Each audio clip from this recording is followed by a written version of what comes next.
ban haiយយរបស់យើងថាជាឆ្កែញីទៀតផងកន្លែងហ្នឹង admin បកតាមរឿងគេណា admin អត់ដឹងអីទេហើយពីដឹងធាតប៉ាត់ពួកគេជា vampire ហើយនោះអាចារ្យរបស់យើងក៏សែកមួយទំហឹងហើយក៏យកខ្សែកដែលមានរូបឈើឆ្កាងមកការពារខ្លួនធ្វើមើលតាបយអស់នឹងខ្លាចរៃជីបាននិយាយឌឺនាងថាតើនាងគិតថាបិសាចជញ្ជក់ឈាមដូចជាយើងខ្លាចខ្ទឹមសឈើឆ្កាងបរិសុទ្ធនឹងពន្លឺព្រះអាទិត្យអស់នឹងមែនហួសសម័យហើយរបស់ទាំងអស់ហ្នឹងវាមិនអាចធ្វើអីពួកយើងបានឡើយអាកប្បកិរិយារបស់នាងគឺគួរឲ្យស្អប់ខ្ពើមណាស់គួរតែធ្វើខ្លួនឲ្យល្អទៅកុំឲ្យខ្ញុំខឹងនឹងនាងជាងនេះអីយយពេលនេះឈប់ខ្វល់ឈប់អីទៀតហើយដាក់មេប្រូចយកមកនៅក្នុងភូមិគ្រឹះនេះមិនថានាងរត់ទៅកន្លែងណាទេក៏ពួកគេរកនាងឃើញដែរផ្នែកអបកាណាតូនេះដូចអត់ដែលបានដេកតាំងពីសតវត្សណាអញ្ចឹងឡើងដោយផែនដាបន្ទាប់ពីរត់សឹងតែគ្រប់កន្លែងនៅភូមិគ្រឹះនេះទៅហើយនោះនាងក៏រត់ទៅដល់បន្ទប់ទុកគ្រឿងអលង្ការមួយនៅពេលដែលនាងដើរចូលទៅខាងក្នុងក៏ស្រាប់តែឃើញស្ត្រីសក់វែងពណ៌ស្វាយម្នាក់ឈរនៅមុខបង្អួចនៅពេលដែលនាងខំប្រឹងសម្លឹងមកស្ត្រីម្នាក់នោះភ្លាម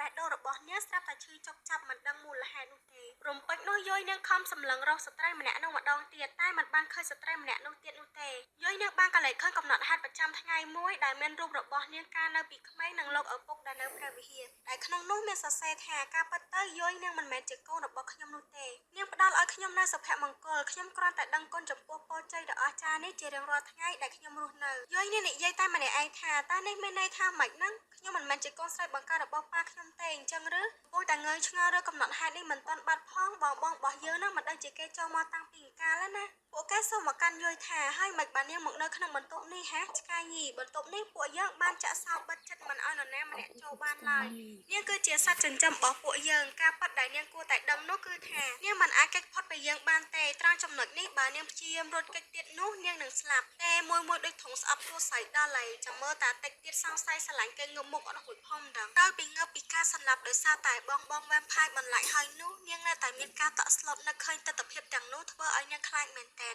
នាងគិតក្នុងចិត្តតែម្នាក់ឯងតើខ្ញុំគួរតែធ្វើបែបណាទៅទើបអាចចាក់ចេញពីផ្ទះដ៏គួរឲ្យខ្លាចមួយនេះកំពុងតែគិតសោកអាយតូនឹងរ៉ៃតូគេទាំងពីរមករញ៉េជាមួយនឹងយយទៀតហើយគុំតែបានរ៉ៃជីមកហាមឃាត់ពួកគេនោះទេរ៉ៃជីបានឲ្យយយរៀបចំខ្លួនដើម្បីទៅសាលារៀនទាំងដែលឥឡូវនេះគឺជាពេលយប់ណាយ